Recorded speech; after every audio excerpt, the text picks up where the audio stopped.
Good evening, and welcome to this week's Black Mental Health is Black Health.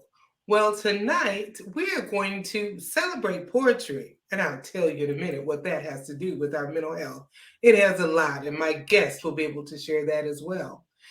If you've never been with us before, we always start the show with deep breathing. Why deep breathing? It allows us to decompress from the day, allows your mind and body to just come together and be one and just generally feel good. So I'll ask my guests to join me in this deep breathing exercise as well. So to make sure you're breathing really deep, I want you to put your hands lightly on your stomach.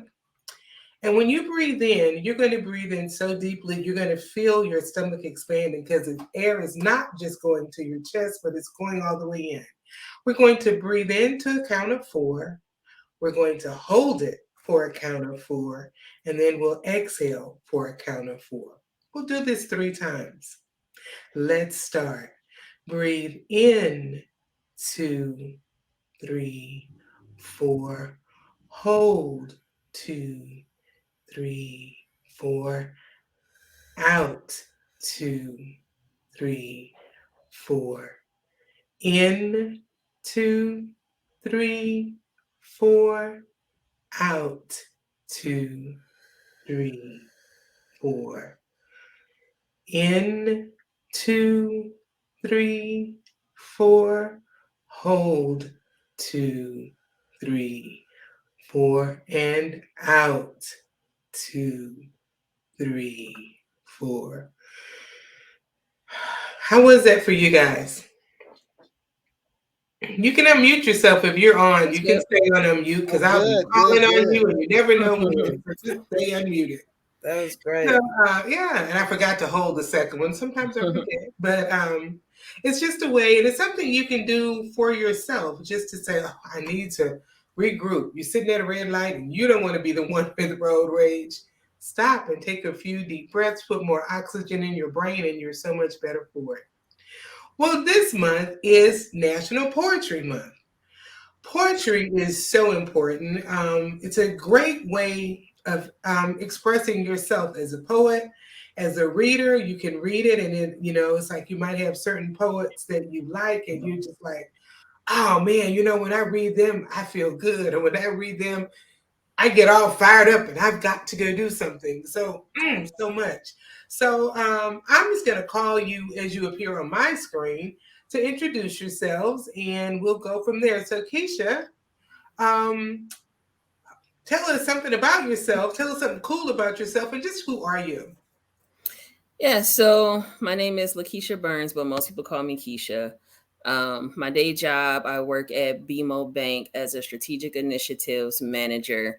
For fun, I enjoy acting, doing spoken word, and TikTok videos. So you can find me on TikTok as well. But that's a little about me. Okay. Sister Mama Sonya, you're next on my screen. Well, I'm Sister Mama Sonya. I am a poet, edutainer, and a playwright and actress. And something fun about myself, my book, my poetry book, Mahogany Messages, is coming out this summer. The cover was illustrated by this wonderful young lady named Bronwyn, who, let's see, we grew up in the same house. We had the same mom and daddy, but we're not sisters. Yes, we don't claim you. Jeremy, tell us about you. I also enjoy clowning my siblings. But hi, everyone. I'm Jeremy. I'm from Houston. I am 30 years old. I've been a performance poet for about 15 years now. And my day job is a high school English teacher. And something that I want people to know about me as well is that I'm Trinidadian. So shout out to all my other Trinis or West Indians in the audience. I hope that I represent y'all well. Awesome. And last and most definitely not least, Fabu. Hi, my name is Sistah Fabu. That's what most people know me by. And I am a mother, a grandmother of 1, grandmother of 5, a sister, and I'm a mentor and facilitator for women who are justice involved. And I'm also a published author. My book came out last year, Silent Screams of a Woman. I enjoy poetry, and I really, really love exciting adventures like skydiving, snorkeling, scuba diving, and those kinds of things. Awesome. Well, this show deals with mental health, and it is my contention that everything impacts our mental health. It really does. So we'll go in reverse order. I'll just mix it up this time, and I'll start with you, Fabu.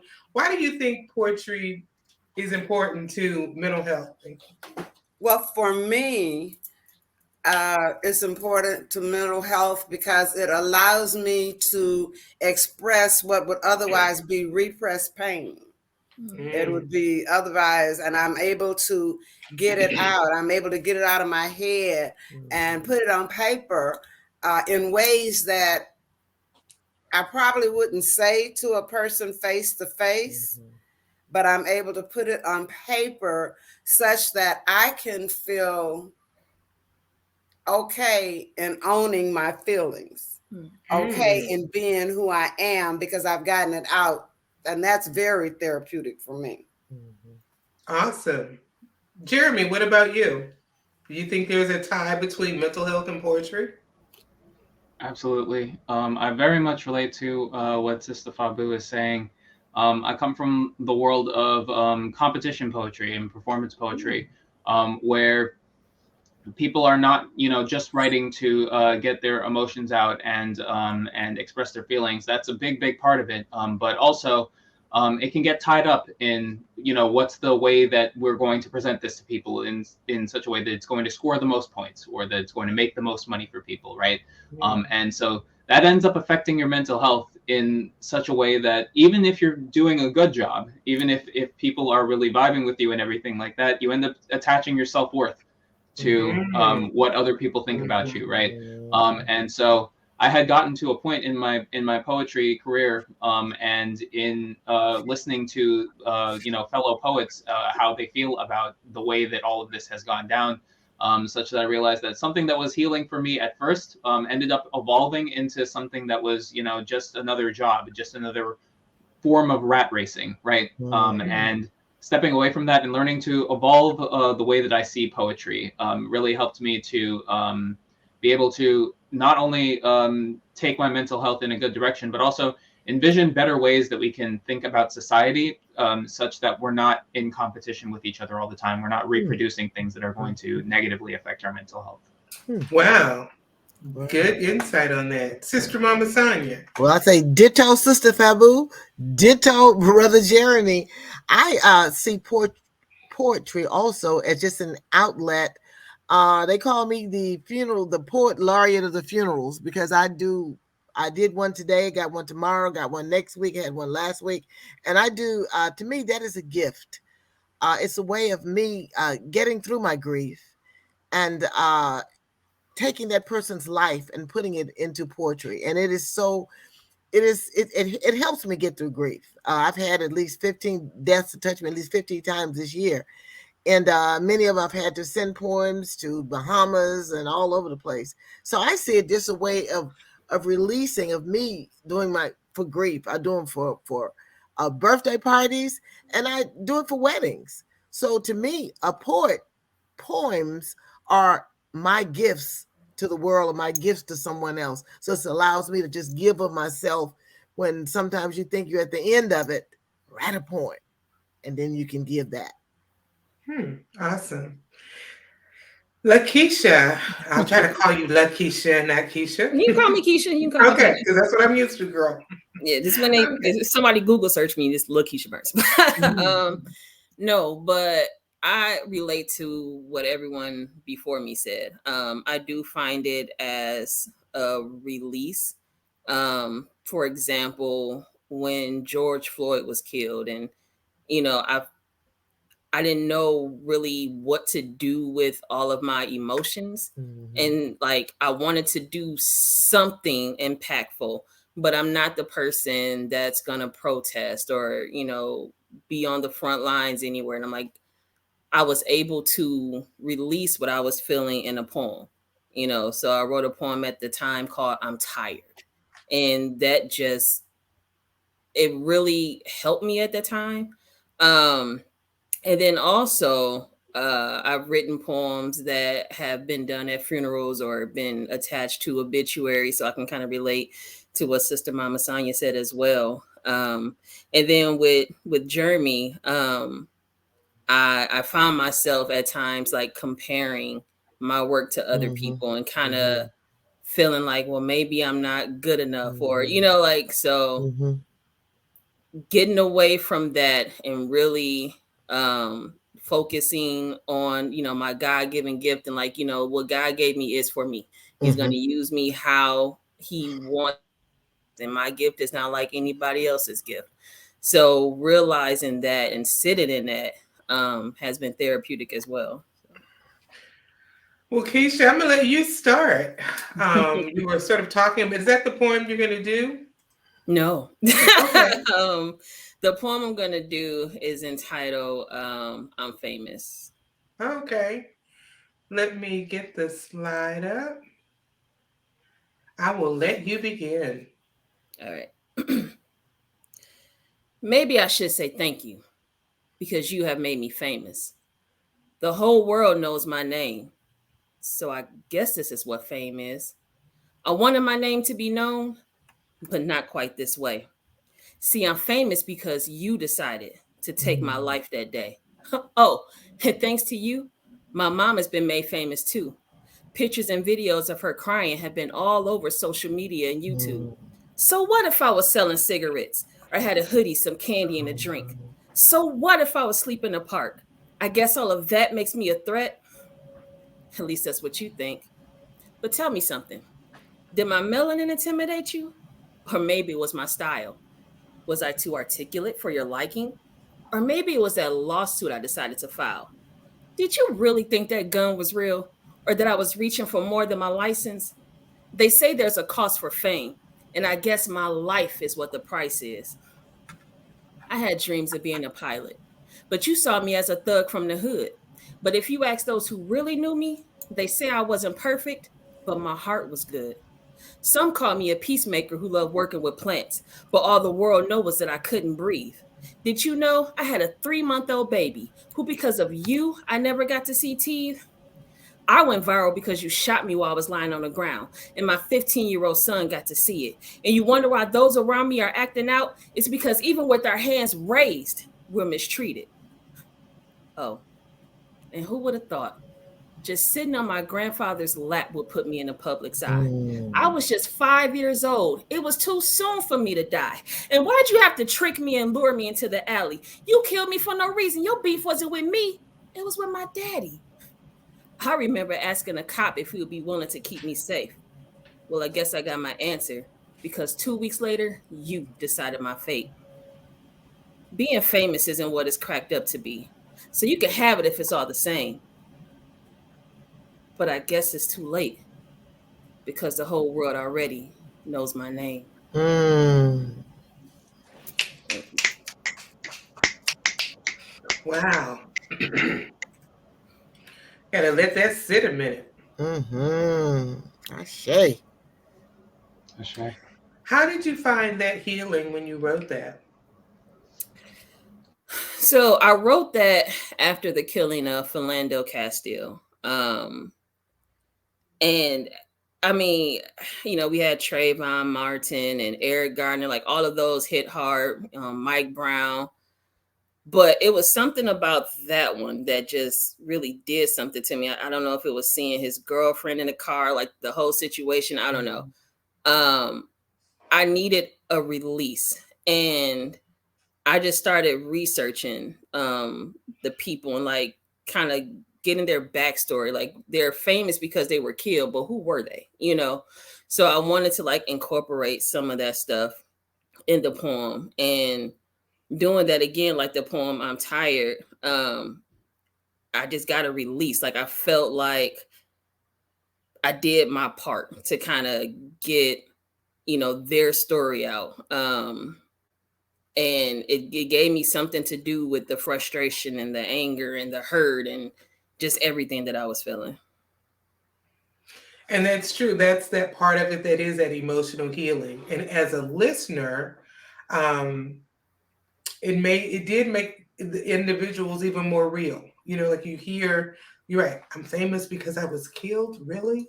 But I was a person. And it does help personalize each one that you talked about.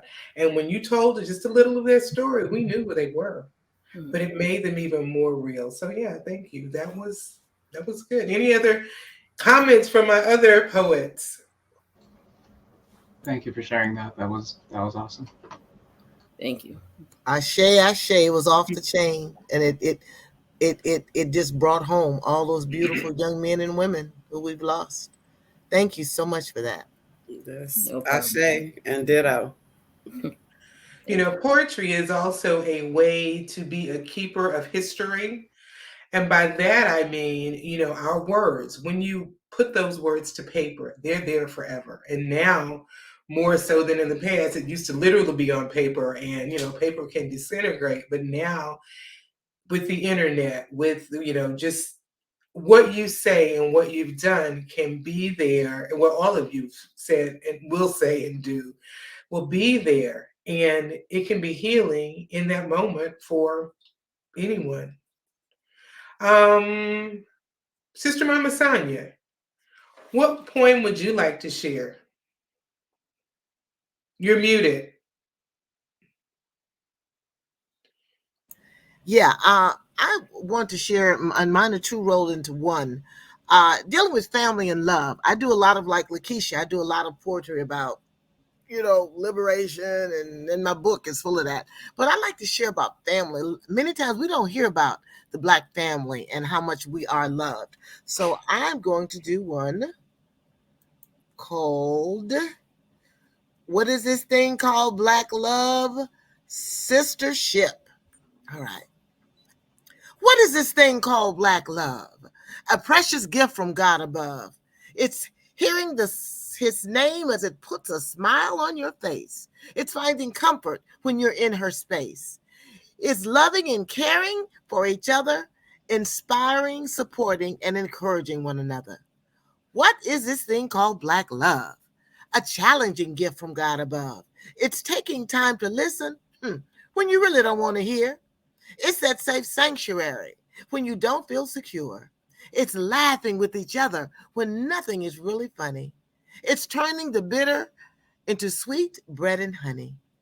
What is this thing called Black love? An enduring gift from God above. It's holding hands, cuddling, loving up on each other. It's talking and sharing when you really can't stand one another. It's loving through the good times and bad, liking to the complex times, both happy and sad.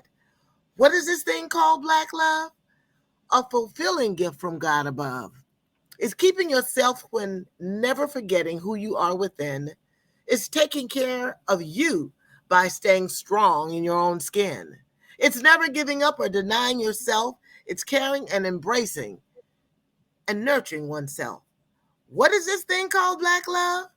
It's lying down tonight, knowing tomorrow you will get another chance. As you look forward to do one more Black love dance, it's getting that good night's sleep, resting easy so your love will keep. What is this thing called Black love? One of the greatest gifts from God above. It's also sistership. I can even say in my heart what I feel. I can even hear in my mind what I see. I just can't express it. What is it? Sistership. A feeling, a warm fuzzy, the gentle nudge, the kick in the butt when you need it most. Sistership. When you're at your wits' end, when you only see darkness at the end of the tunnel. When your heart aches, yet you feel that balm covering your core. Sistership. It's that pinpoint of light seeping through when you are ashamed to even look at yourself in the mirror. That reflection that peers into your soul, that assuasive explosion as your world implodes. Sistership, when you feel like you see no way out, when you fall down and you can't get up, when your spirit seems to tottering. That balance beam that keeps you from tumbling. Sistership, a bosom to rest your head, loving arms to surround your soul, listening ears to soothe your fears, smiling eyes to radiate joy. What is this thing called, Black love? Sistership. Bronwyn, or bye-bye, as Nita named you, I am thrilled at you being my sister, my backbone, my rock, my muse, my friend. What is this thing called, Black love? Sistership. And I call her Bronwyn. Aww. You didn't know I was going to do that. No, I didn't. Shame on you. Okay, I got to regroup so I can respond. But it is true that in everything that we face as African Americans living in this America, we don't celebrate love enough. We the struggle is real, and the struggle is more and more real and more difficult. But there are good times, and there are times of just love. And we do need to celebrate them. So thank you for sharing that. Even though you put me on blast and embarrassment, thank you. Let me ask you before we hear from our other poets, why did you start writing? What made you start? Sistah Fabu, what made you even want to start writing poetry? I had to have a way to express myself where I felt safe. And with a pen and pencil, I felt safe. I felt that I could say, even if I had to go back and revise it or whatever, I could get my feelings that are attached to an emotion.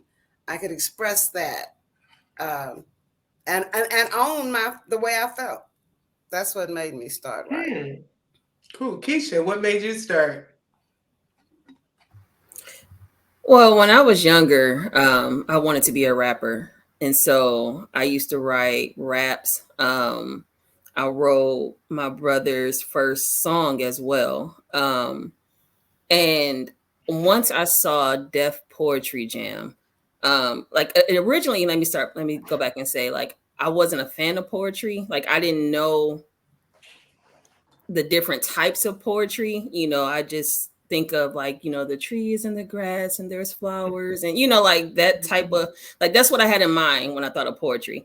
But then I like I said, I watched Def Poetry Jam, and then I saw some Christian poets like Genetics and Jackie Hill Perry, and I'm like, whoa, okay, I kind of like this. So I transitioned from writing raps to writing the poetry. Cool. What about you, Jeremy? I'm kind of like Lakysha. It seemed cool to me at first, right? I love to play with the words. And so I had been writing poetry since before I had anything to say, really. But then after a while, it was that, oh no, I got to find a way to express all these new things that I'm taking in. That just writing it out as regular isn't doing it for me anymore, and somehow the rap that I used to love, this A B sort of pattern, or A B B, that's not hitting it for me anymore. I have more ideas. I want to get more creative and expansive and wild with it and everything. So that's why poetry ended up sticking with my heart. Cool. Sister Mama Sonya, what about you? What started you with poetry? God, I've been doing poetry so long, I can't even remember when I didn't. But at Bronwyn and I, our grandfather wrote a poetry book, in the 1950s. And one of the poems in there was, "Young men, pull up your pants." Way back. Yes. And it was like, wow. And actually, it goes back to the 20s. The 20s, right. When he I have it. He has the book. And our aunt, who would have been about 112 or 13 if she was still living, she was the first rapper. Back in the 60s, she would just spit. And it was rapping. We didn't even know it was called rapping then. So it's how do I do it? Because it's just in me, and it's got to come out. Yeah. Yeah, she would do it, and hers had a flow. It had a rhythm. It was amazing. And I will say this: I used to write poetry. I got some, and buried away. When I moved from Houston this last time, a lot of my stuff, none of my books made it. Oh, still in mourning about leaving. I had a library in my house. Those of who had ever been, I had this whole room with books on both sides of the wall, and they didn't come with me. Oh. And that included some of the stuff I wrote. And I know for me, I started my appreciation of poetry, a real deep appreciation of Black poets in college. I went to school undergrad at University of Kansas, and Langston Hughes grew up for a time in Lawrence, Kansas. And this is going to sound soulful, but I'm going to tell you, we had a group and we were called the Ebony Silhouettes. And we performed Black poetry in White, Kansas, at White KU. And we did lots of things. And it wasn't until then that they dedicated a room of archive in one of the libraries to him. And we were able to be the performers and perform his work. So I've always had a long time, appreciation for poets, Black poetry. It's real. It has meaning. And it does invoke feeling. And as you say, for the poet, you're getting out those emotions, you're sharing. And sometimes it's just a cathartic release. Whoo, I wrote it, I'm done. And you might not even want to share it. It was for you. But for the listener, as we just heard, it can invoke those feelings. It can educate. So much it can do. So poetry is so powerful. It does so much. Let's hear from another poet. Jeremy, what do you have for us? This poet is called Self-Love, and I think it ties in well to the themes that both Lakysha and Sister Mama Sonya were talking about. So I'll go ahead and start. This is for Tive. When you are a pro-Black activist, you can never really die.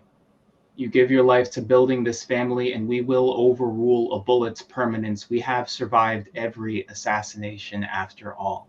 Kept Huey in our heartbeats, Malcolm in mouths. Did we not walk Martin out of the Lorraine and into our spirits? And now, Tive, I think of you. You may not have held the attention of a nation, but you were to me what they were to so many others, my leader, a hope.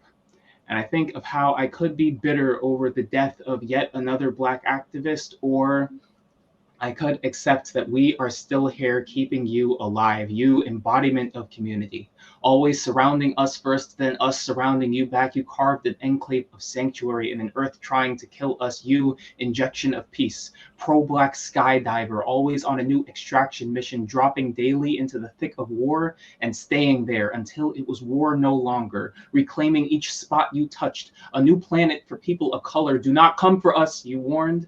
And when I think of the day the earth came through your defenses, I must remind myself that you were not a sacrifice to this violent ball of yarn, this colonized jigsaw. It did not get to have you. There will be no swallowing into soil. You will not be made rich and fertile for some new life to grow from. No, all matter is not constant. Something did leave that day, but it was not you.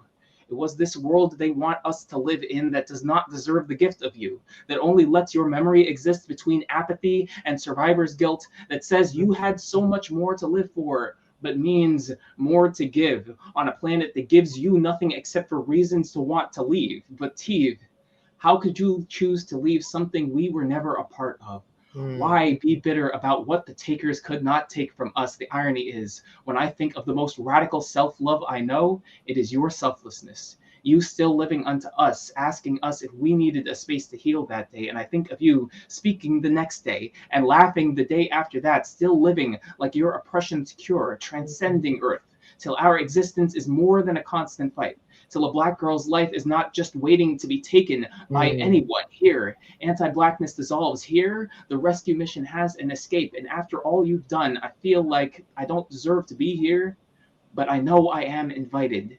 And this can be therapy session / celebration, the same way you greeted every space. Aren't you saying, hey, in this world, let's do everything we couldn't before. Build a tower unto ourselves. Worship at our own feet. Look in the mirror and proclaim how beautiful we are. Aren't you telling me, hey, stand up.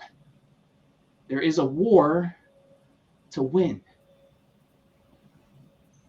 Ashe. Ashe. Woo. Woo. Hey, Yeah. I'm feeling whoop mode. hey. You know, there is a African proverb says, as long as you say someone's name, they will never die. Because you don't let them be forgotten. And, you know, as you spoke, that that came to mind. And that is how we remember, that is how we keep the memory alive. That is how we keep a person alive in our heart too. So just sharing that proverb, that, and you know, poetry, and you know, just invoke certain thoughts, and as you began, and it was just a whoa moment. The activist never dies. And you know, Thank you. we all want to have that space where we leave an impact on the world. And poetry is a way you do that. You know, your writing, your words, it's there. And it can be that always sense of something there that people will have, and just know, because they know you, they see your work. So yeah, very powerful.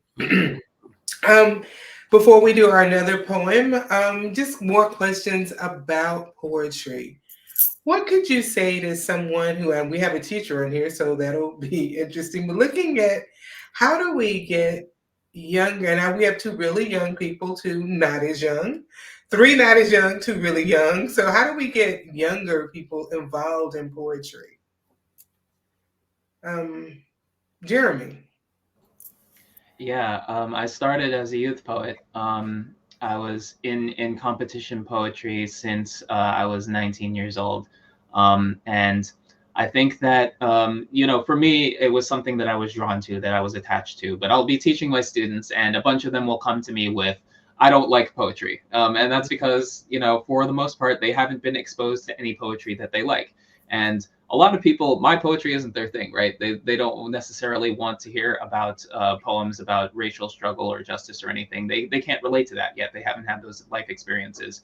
But finding the sort of poetry that speaks to you, that's something that you like, and that exists for everybody. Like there's a poet about every topic under the sun. So getting people interested in either the topics that they like, or the styles that are that are magnets to them. That's the best and easiest way, I would say. Sister Fabu, I know you work with children at Shape Community Center in Houston. And what are some ways you think with the younger children that you work with that you can give them a love for poetry? Well, what I do is I try to get them to own their thoughts. And what happens is when they're rapping or they're doing they've got these little games that, like we had when we were coming up, you know, the pity pad games. And when they're doing them and they're keeping time, I'll say, put your own words to that. You know what I mean? See if you can say something and keep the syncopation going. And when I get them to do that and tell them, they just get really excited. That way they own what they've done. And I tell them, I say, you know, then I tell them that you're a rapper, you're a poet, you know what I mean? They look at me like, what? I said, yes. And then I tell them that it doesn't always have to rhyme, you know, but it has to have meaning to it. And they get pretty excited when the day comes when they have free play and I can let them, you know, do that. That is cool. And that's opening the eyes to what poetry is and what it can be. You're right. We have this, you know, every other line rhyme, it's so much more than that. And ABA, you know, no, it's so much more. That's real. I'm not negating it, but that's not the end all be all. Sister Mama, what do you say about, you know, getting younger people involved in poetry? I'd say, again, I say ditto. One thing, and Jeremy said a lot of times people children may not want to hear about the struggle and all, but I found that a lot of times they really do, because they don't know what, like you don't know what Fabu, Brown, and I may have gone through, some of the things we saw. But I think it's so important through poetry, through spoken word, you can let them know their history. You can tell them about the struggle. You can let them know what's going on. And to me, that's a hook. And I've seen that as a hook for younger people, because a lot of my poetry is really, really edgy, talking about, Amerikka, America, and once you let them hear it, so don't, because I can't think of any young person, Jeremy, that would not want to hear what you just said, because you put it to them, it's like, wow. And then that can lead to a discussion about other things. So yeah, I think just, but like you said, find out something that they like, and once you do that, then it's like, oh, okay. If they like cars, find some poetry about cars. If they like whatever they do it, a Barbie or whatever. But yeah, just find something they like, and like Sistah Fabu says, allow them to just write and just spit, and that can do the interest. Keisha, what's your inspiration for young people to be involved in poetry? I echo what everyone else said. They just have to find something that they're interested in. Like I said, originally I wasn't a fan of poetry until I saw Def Poetry Jam. And it wasn't even just what they were saying, it was the delivery. So, someone can have a poem about the ABCs, but if their delivery is good, it's gonna capture your attention. So if again they find some topics that they like, or something that captures their attention, just get into it. And my thing for that is I do ditto all of you, and the thing I add it's really a combination of what all I've heard. And to get them to just write, and I think you've all talked about getting rid of the stereotypical idea of poetry.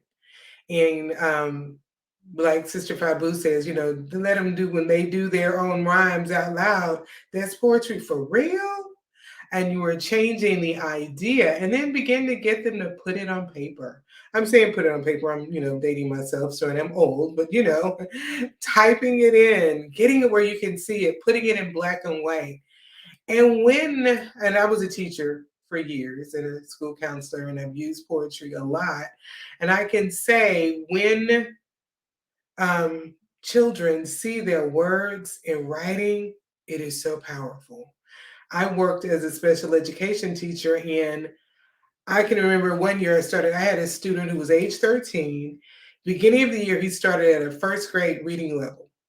The end of the year, he was reading at a fifth grade reading level. 1 year. Part of it was not just reading, but writing. My kids wrote a book.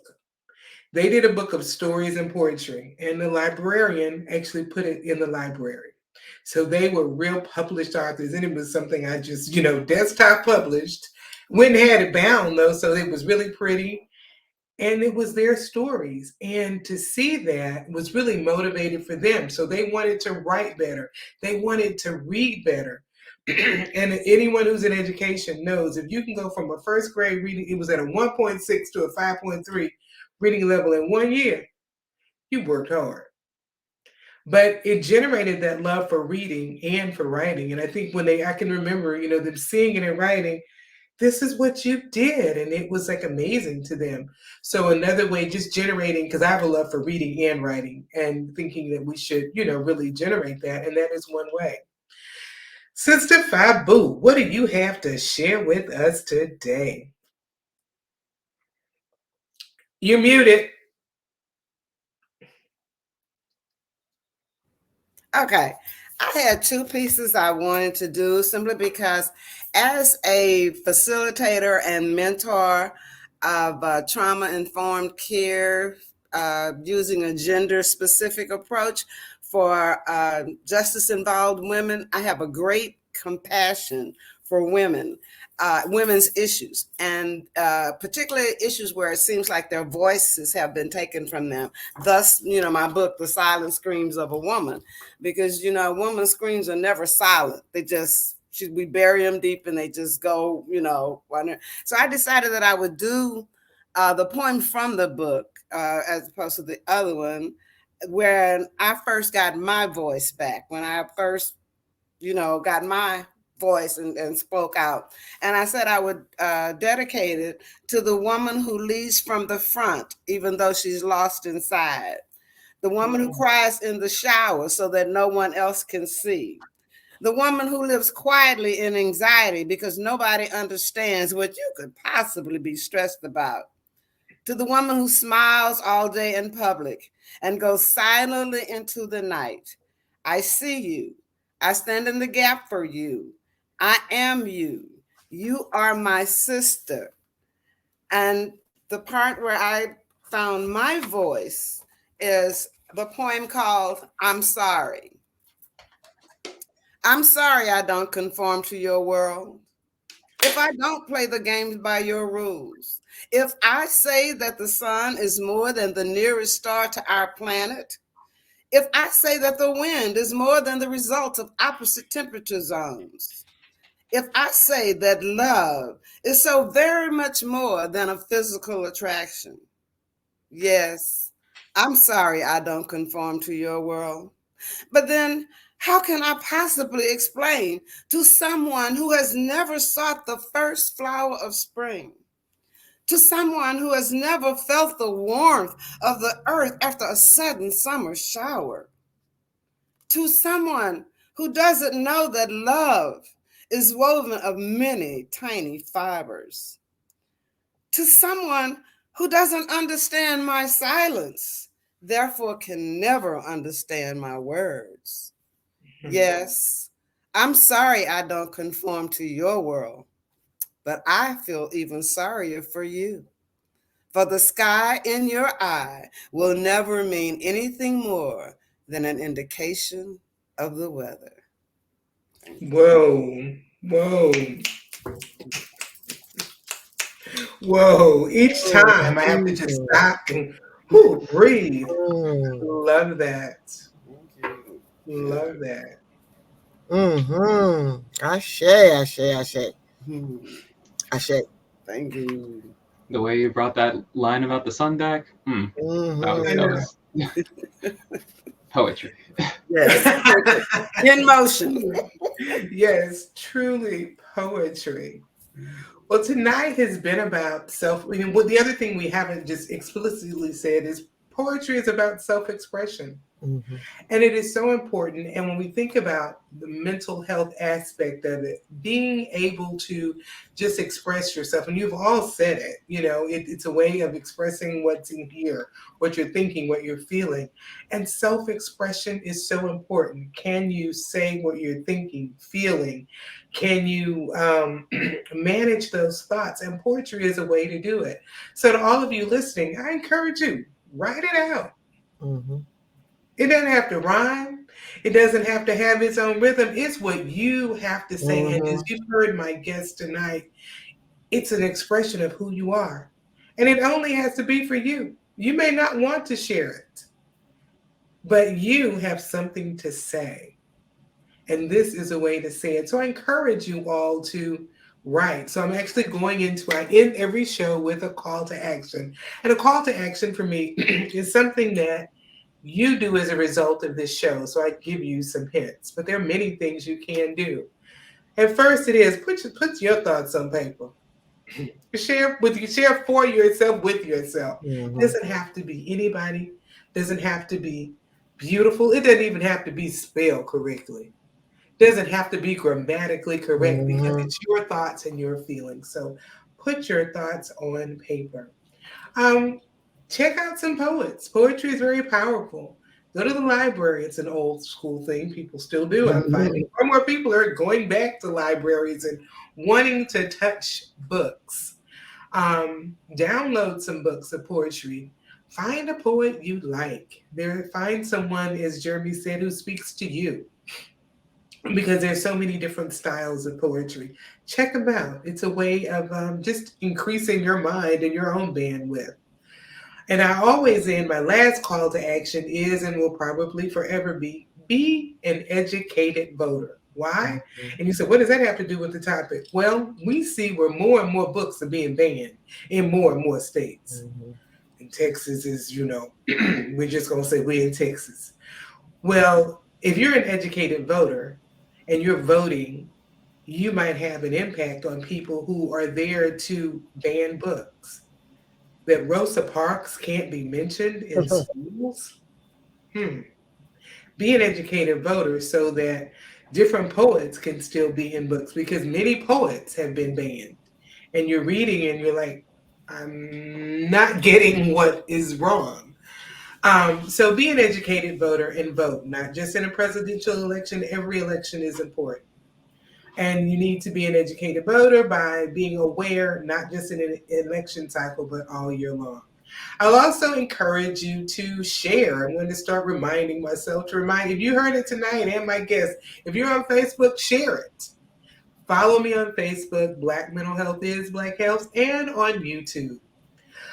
I am Bronwyn Lucas, the caring counselor, here to help you become a better you. And part of Black Mental Health is Black Health is a way to let you know every part of our life is impacted by our mental health. So we can all have good mental health. Takes a little work, but we can do it. A final word from each of you. One word you want to have. You're poets. You can give me one final word. Is it okay if I have a quick shout out? Yes, Jeremy, you can. I just wanted to say I saw in the chat that Tina Thompson said that they've got 2 daughters in college right now that are writing poetry. So shout out to you. I love my college poets. That's where I often hear the work that gets me the most inspired. So I hope you're proud of them, and I hope they continue to do their thing. Yes. Awesome. Sistah Fabu, your final word. Put it on paper, whatever it is. Put it on paper. Because there's really something scientific from the brain to the arm to the hand for writing it out. Put it on paper. Yes. Sister Mama? Oh, yeah. I'm blessed to be in Fabu's book. I'm one of the authors in her book. And my book comes out this summer. It's called Mahogany Messages. So, Bob, what is Mahogany Messages? Poetic Melodies. Y'all keep changing the title, but she keeps the own thing. And shout out to Bronwyn, shout out to Lakysha, shout out to Fabu, and shout out to Jeremy. Y'all are some awesome wordsmiths. Yes. Last but not least, Keisha? I just say be you, be authentic. I don't have my own book, but I am in a book, in a devotional. It's called Flowing from the Heart of God. It's on Amazon. So, right. Yeah. All right, then. Well, thank you all for being here tonight. And thank you all for listening in. See you next week on Black Mental Health is Black Health. Bye-bye. Bye.